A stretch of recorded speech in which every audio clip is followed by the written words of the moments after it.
Imagine one morning in the year 2030. You open your door and meet a new neighbor. But this neighbor is not like anyone you have seen before. It smiles, waves, and talks to you. Its face moves like a person's, but its eyes shine with tiny lights. You quickly realize, this is not a human at all. It is a robot, made to look like us. This scene may sound like science fiction, yet it could soon be part of our everyday lives.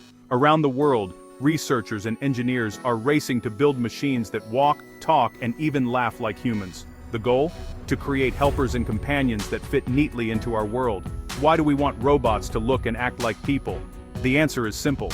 Humans are used to dealing with other humans. If robots can understand our language and emotions, they can help us more easily in daily life. By 2030, the difference between people and machines at our doors may surprise us. But what does it really mean to have a robot as a neighbor or even a roommate? To understand this, let's explore where the dream began and how close we are to bringing it to life. For centuries, people have imagined creating mechanical humans. Ancient myths told of statues that could move and think. In the 20th century, movies and books filled our minds with robots who talked and cared for people. The dream was always the same, to build a machine that could live among us as a friend.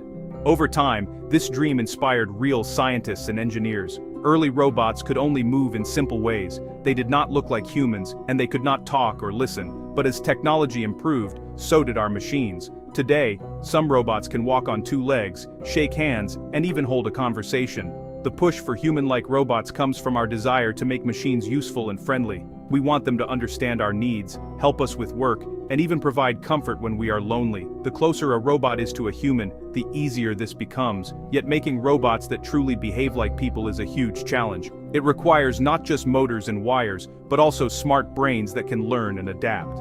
As we get closer to 2030, the line between science fiction and reality is blurring.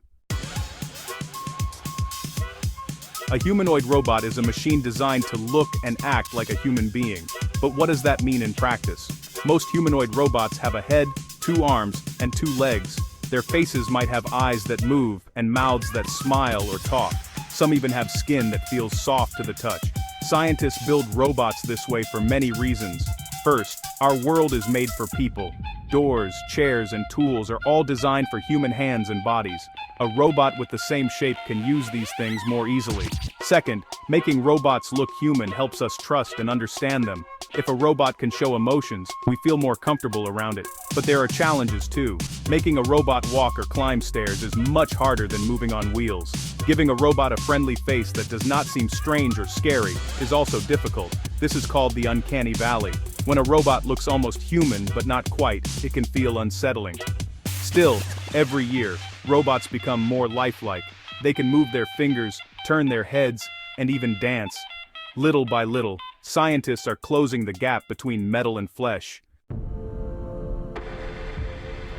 What makes a robot more than just a moving machine? Well, the answer is artificial intelligence, or AI. AI is the brain inside a robot. It allows robots to see, hear, and even make decisions. Thanks to advances in AI, robots are now learning much faster than before.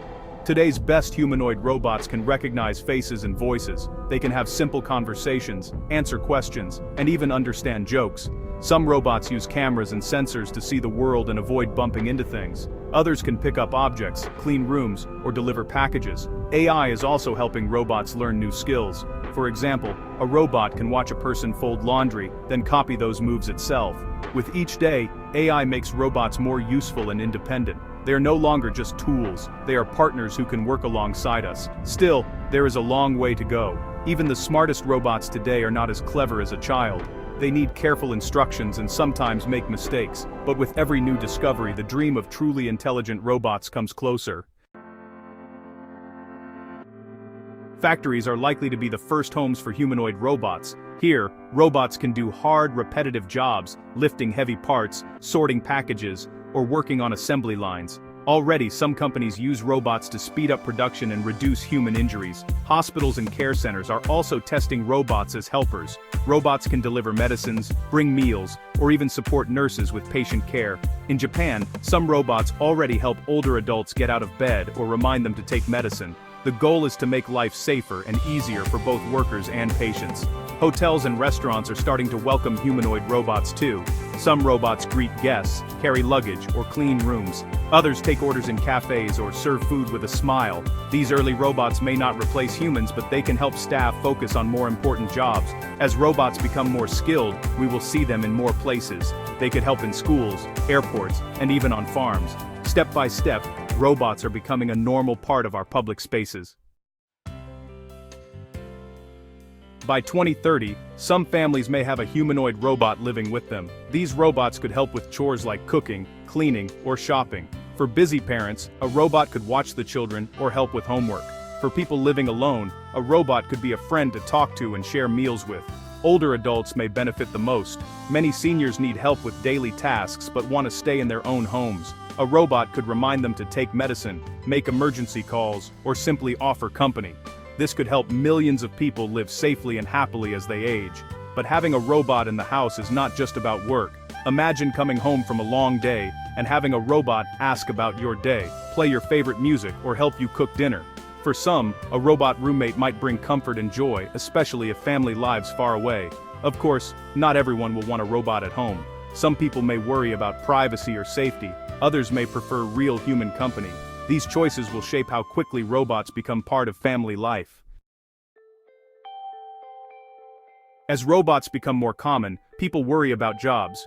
Will robots take work away from humans? The answer is both yes and no. Robots may do some tasks faster or safer than people, but new technology often creates new jobs too. For example, someone will need to build, repair, and teach robots. There are also big ethical questions. If a robot makes a mistake and hurts someone, who is responsible? Should robots make decisions about care or safety? And could a robot ever truly think or feel like a human? Most experts say robots are not conscious. They do not have real feelings, only programmed responses. Still, robots will make important choices. That means people must decide what rules to follow. We need laws to make sure robots help, not harm. We also need to ask, do we trust robots to care for our loved ones? In 2030, life with robots could be very different. Imagine cities where robots clean streets, help in stores, and guide tourists. Imagine homes where robots cook, clean, and care for the elderly. The future is open and it depends on the choices we make today.